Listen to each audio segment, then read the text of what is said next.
Bismillahirrahmanirrahim. Dilajengkeun deui.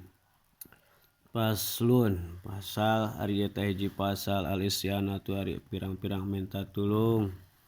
Gambaran minta tulung arba'u khisolin eta aya opat pirang-pirang tingkah. Mubahatun tegasna kahiji anu dimeunangkeun. Wahilapul aula kadua anu nyulayaan kautamaan. Wa makruhatun katilu anu dimakruhkeun. Wa wajibatun kaopat anu diwajibkeun. Wal mubahatu tari anu dimeunangkeun hiya eta ari mubahah. Takribul ma'i eta menta pangadeukeutkeun cai. Wa hilapul aula ari nu yulayaan kautamaan hiya eta ari hilapul aula.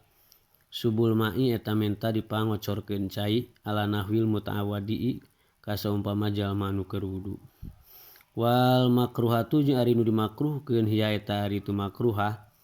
Di mana tapikeun jalma yugsalu anu dikumbah. Naon a'dha'uhu pirang-pirang anggotana si jalma. Wal wajibatu ari wajib hiya eta ari wajibah lil maridi eta pikeun anu gering ingdal ajzi nalikana apes.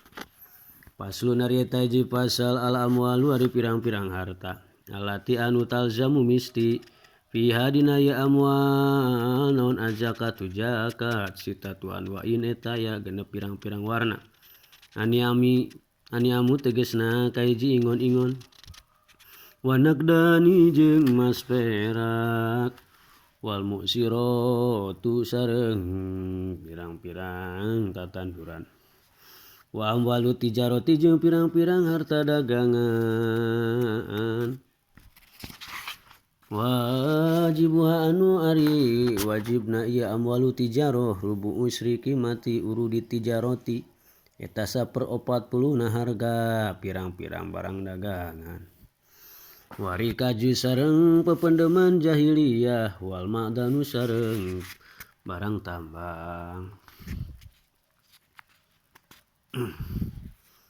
Lajengkeun deui. Bismillahirrahmanirrahim.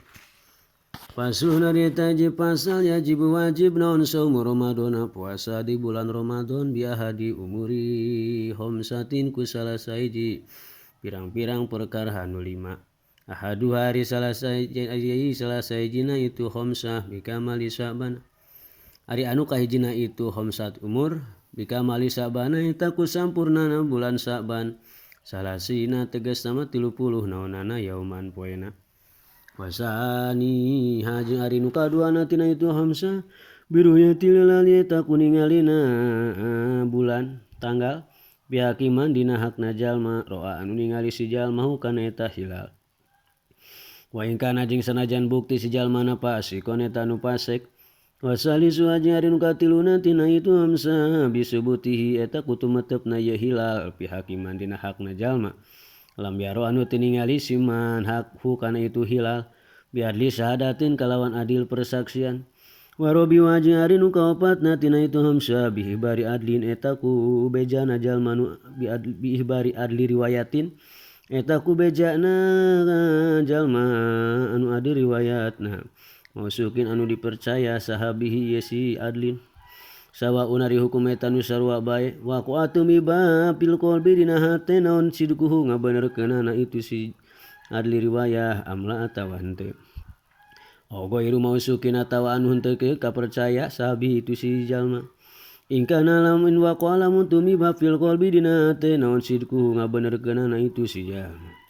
Wa hum isyari nu kalimana tina hum sabiduni duhuli Ramadan eta kunyangka asup bulan Ramadan bil istihadi kalawan istihad. Pima dina iman ti jalma istabaha anu dari masaliru alaika siman daun dalika itu duhuli Ramadan. Paslun ari eta hiji pasal surutu sihati ari pirang-pirang syarat sahna puasa. Arbaatun eta ya arbaatu asya eta opat pirang-pirang perkara. Islamun tegasna kahiji Islam wa aklun kadua berakal wa nikaun katilu bersih minawi haidin tina saumpamana haid. Wa ilmun sareng kaopatna nyaho bikaunil wakti kana kabuktianana waktu. Hobilan eta anu narima isaumi kana puasa. Paslun ari eta hiji pasal surutu wujubi hari pirang-pirang syarat wajibna puasa. Satu asya eta 5 pirang-pirang perkara. Islamun tegasna kahiji Islam wa taklifun sareng kaduana taklif wa ito kotun sareng mampu. Wasiatun sareng sehat wa iqamatun jeung cicing di lembur. Paslun ari eta hiji pasal. Arkanu hari pirang-pirang sulukuna puasa salah satu asya eta tilu pirang-pirang perkara. Niatun tegesna kahiji niat lailan ti peuting likul yaumin pikeun saban-saban poe. Bil fardi dina salat fardu wa tarku mubtirin sareng tinggal anu matak ngabatalkeun. Zakiron barina anu inget mukhtaron tur anu karep sorangan. Wairu jahilin anu teu bodo madurin anu diuduran. Wasoimun sareng katilu anu puasana.